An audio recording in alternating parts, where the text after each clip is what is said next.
All right, we're going to begin this hour with an inside look at a dangerous and violent cult that existed for decades. It's all part of a new docu-series, Born in Synanon, produced by CBS Studios. It follows one woman and her mother's journey to discover the truth about this experimental 1950s community that turned into a full-blown cult by the 1970s. It's a series that features interviews with former members who share what are deeply personal experiences and never-before-seen footage from inside the group. Synanon disbanded in 1991 after several members were convicted of crimes, including the founder, who admitted to a conspiracy to commit murder. Cassidy Arkin, the executive producer of the series, says she was born into Synanon, but did not understand the full truth of what was going on until she reconnected with former members for this project.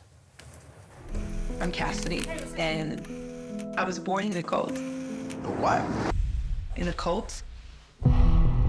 Synanon is one of the oldest drug and alcoholism rehabilitation centers, long respected and considered enormously successful. The goal was to try to keep each other clean. The director of Synanon is Chuck Dieterich. Everyone in Synanon is better in every possible way. The place that did not have all the labels that I had suffered. And I finally felt like I could be myself. We were building something beautiful, but there was something in the process of making this film that I wasn't prepared for. Synanon people think everything was good. They don't know. Chuck started to talk about Synanon as a religion. Men getting vasectomies became a sign of commitment. Women were forced to have abortions. Mothers and fathers were stealing children from each other. Charles Dietrich was placed on 5 years probation for his role in the attempted murder with a rattlesnake. All we kept hearing is, we're at war against the outsiders. Something inside me, it was like, could we be a cult? Nobody is going to mess with us. Nobody. Wow, wow, wow. Cassidy Arkin, good morning. Thank you very much for being here. You're executive producer of this project. You also grew up in Synanon. Before we get into the problems, I want to hear about the beauty of it. That's your word. Yeah. What attracted people to it in the first place? Could you talk about that just to kick us off? Yeah, I mean, you know, for me, Synanon was very much a place of just magic and beauty and music.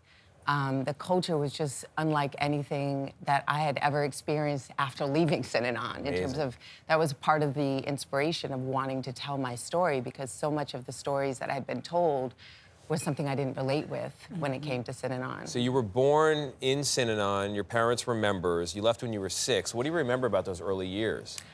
You know, Synanon has been a part of my life since the day, you know, since I was born there. It's hard to forget. But I remember, you know, waking up in the mornings and being with my peers. I remember having shaved heads and wanting to be like other kids on the outside who had long hair. I remember the Synanon prayer. I remember the marching and the overalls.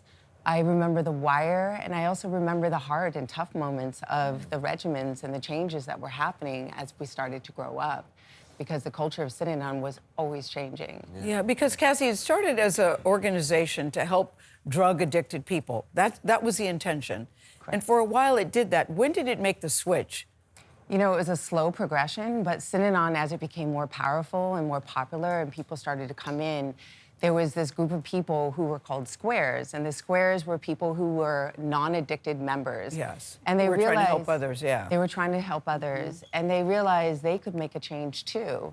And the community that they started to come in and out and to play the game in started. When you say the game, what does that mean? Because there was a lot in the doc about playing the game. The game was like the engine of Synanon. It was, in today's culture, was like a cipher.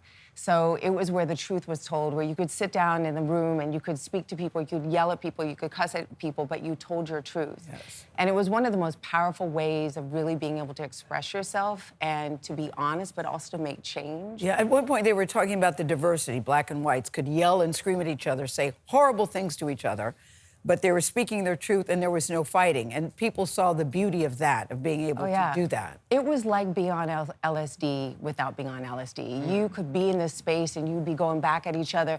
And imagine being someone who comes from the 50s and the 60s where segregation, racism, all these different things were a part of our culture, and then you were in a room with philanthropists, politicians, dope fiends, people who had been in prison and had murdered each other, and you were sitting in a room saying things that you were never allowed to say to each other.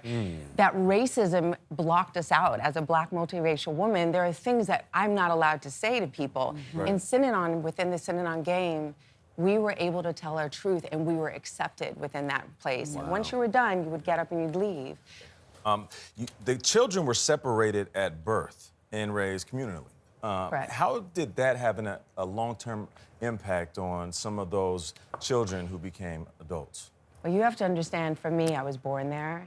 So my understanding of what it meant to be raised in, in a cult or in a utopia it was normal. So, the village, raised by the villagers. Right. We had demonstrators who demonstrated life. Our parents would come and go when they'd want to see us. So when you move out to the outside world, you recognize that the way we were raised was very different, and possibly there were things that were not right. I didn't realize until I was much older how bad things had gotten. And that was something during the process of telling this story that was very hard for me, and still is very hard for me to accept. Yeah, I get it. It's a very compelling story. It's an amazing story. Parts, and part of what I want to leave to tantalize viewers, make them watch the full thing, is that your relationship with your mother is not what I think people would expect. It's just not. I'll leave it at that. Cassidy Arkin, thank you very much for being here. Appreciate it. That's a good Born in Synanon is streaming now on Paramount Plus. You're going to want to tune in.